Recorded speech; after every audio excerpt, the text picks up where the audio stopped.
প্রচন্ড এই গরমে এরকম লোভনীয় ঠান্ডা ঠান্ডা ডেজার্ট খেলে মন প্রাণ জুড়িয়ে যাবে। আর এই কাস্টার্ড ফালুদা যাকে একবার খাওয়াবেন সেই আপনার কথা মনে রাখবে। ভিউয়ার্স, আসসালামু আলাইকুম। আশা করছি সবাই ভালো আছেন। ফালুদা কম বেশি অনেকে খেয়েছেন, আর এই কাস্টার্ড ফালুদা পারফেক্ট ভাবে ঘরেই তৈরি করে নিতে পারবেন। পারফেক্ট ভাবে কাস্টার্ড ফালুদা তৈরি করার জন্য ভিডিওটি না টেনে সম্পূর্ণ দেখার অনুরোধ রইল। আশা করছি ভালো লাগবে। এর জন্য আমি লিকুইড দুধ নিয়ে নিয়েছি 750 মিলি, অর্থাৎ 3 কাপ। দুধটাকে আমি জাল করে নেব। দুধের জন্য আমি প্রায় হাফ কাপ চিনি দিয়ে দিলাম। আমি গুঁড়া দুধ ব্যবহার করব, তাই হাফ কাপের একটু কম চিনি দিলাম। আপনি মিষ্টি খেতে বেশি চাইলে কিছুটা বাড়িয়ে দিতে পারেন।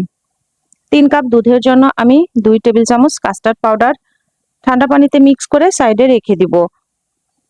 কাস্টার্ড পাউডার গরম পানি বা পাউডার অবস্থায় দুধে অ্যাড করলে দলা পাকিয়ে যাবে। সেক্ষেত্রে ঠান্ডা পানি বা ঠান্ডা দুধে মিক্স করে নিতে হবে।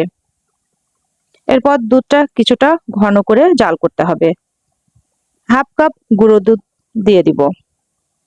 আমি হাফ কাপ গুঁড়ো দুধ দিয়ে দিলাম। গুঁড়ো দুধ দিলে খুব তাড়াতাড়ি দুধটা ঘন হয়ে যাবে, বেশিক্ষণ জাল করে আর ঘন করতে হবে না। এখন গুঁড়ো দুধটা দিয়ে আমি দুধটাকে জাল করে কিছুটা কমিয়ে ঘন করে নেব। দুধটা অনেকটা ঘন হয়ে আসলে মিক্স করে রাখা কাস্টার্ড পাউডার অনবরত নেড়েচেড়ে দুধে আমি মিশিয়ে দিব এবং কিছুক্ষণ জাল করার পরে দুধটা আরো বেশি ঘন হয়ে যাবে। দুধের মধ্যে একটা ক্রিমি ক্রিমি ভাব চলে আসবে। এখন চুলা থেকে নামিয়ে নরমাল তাপমাত্রায় আসলে ফ্রিজে 2 ঘন্টা রেখে ঠান্ডা করে নিয়েছি। দেখুন 2 ঘন্টা পরে দুধের ঘনত্বটা এরকম হয়েছে। আগেই 2 টেবিল চামচ সাবুদানা সিদ্ধ করে ঠান্ডা পানিতে ধুয়ে রেখেছিলাম এবং সাবুদানাটা আমি এখন দুধের সঙ্গে মিক্স করে দিচ্ছি। সাবুদানাটা দুধের সঙ্গে মিক্স করার পরে আমি হাফ কাপ নুডলস সিদ্ধ করে ঠান্ডা পানিতে ধুয়ে রেখেছিলাম। কিছুটা নুডলস সিদ্ধের সময় ফুড কালার মিক্স করেছিলাম শুধুমাত্র দেখার সৌন্দর্যের জন্য। আর এই ফুড কালার মিক্স করলে অবশ্যই আপনারা ভালো করে ঠান্ডা পানিতে ধুয়ে নেবেন, তা না হলে যখন ফুড কালারটা মিক্স করবেন তখন কালারটা ছেড়ে দিবে। কিছু ফ্রুটস পরিষ্কার করে ধুয়ে কেটে রেখেছি। আমার পছন্দ মতো আমি কিছু ফ্রুটস নিয়েছি। আপনারা হাতের কাছে যেগুলো ফ্রুটস পাবেন সেগুলো নিতে পারবেন। ফ্রুটস গুলো আমি এখন মিশিয়ে দিচ্ছি। ফ্রুটস গুলো দেওয়ার পরে যেন ডেজার্টটা দেখতে অনেক বেশি আকর্ষণীয় হয়ে গেছে। ছোট সাইজের 3টা কলা দিয়ে দিব, এভাবে স্লাইস করে কেটে দিয়ে দিচ্ছি।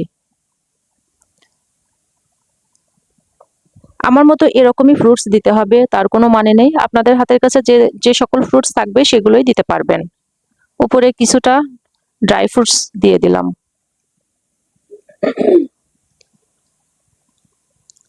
দিয়ে দিলাম কয়েকটা চেরি। দেখুন দেখতে কতটা লোভনীয় লাগছে। ঠান্ডা ঠান্ডা এর ডেজার্টটা খেতে অসম্ভব মজার হয়ে থাকে। ইফতার বা চেরিতে এরকম একটা ডেজার্ট রাখলে আপনার মন প্রাণ জুড়িয়ে যাবে। ইফতারিতে অন্য কোনো আইটেম ছেড়ে এই ডেজার্টটাই আপনি আগে খাবেন, এতে কোনো সন্দেহ নেই। রেসিপিটা ভালো লাগলে লাইক কমেন্ট শেয়ার করতে ভুলবেন না। আর এরকম নতুন নতুন রেসিপি পেতে চ্যানেলটিকে সাবস্ক্রাইব করে দিবেন এবং ফেসবুক পেজ থেকে দেখলে ফলো দিয়ে দিবেন। এই কাস্টার্ড ফালুদা তৈরি করতে কোনো রকম ঝামেলাই করতে হবে না। শুধুমাত্র 2 চামচ কাস্টার্ড পাউডার হলেই এই কাস্টার্ড ফালুদা তৈরি করা যাবে এবং হাতের কাছে থাকা উপকরণ দিয়ে আপনারা তৈরি করে নিতে পারবেন। ফালুদা মিক্স কিনে আর এই ফালুদা তৈরি করতে হবে না। আজ এই পর্যন্তই। সবাই ভালো থাকবেন। আল্লাহ হাফেজ। আসসালামু আলাইকুম।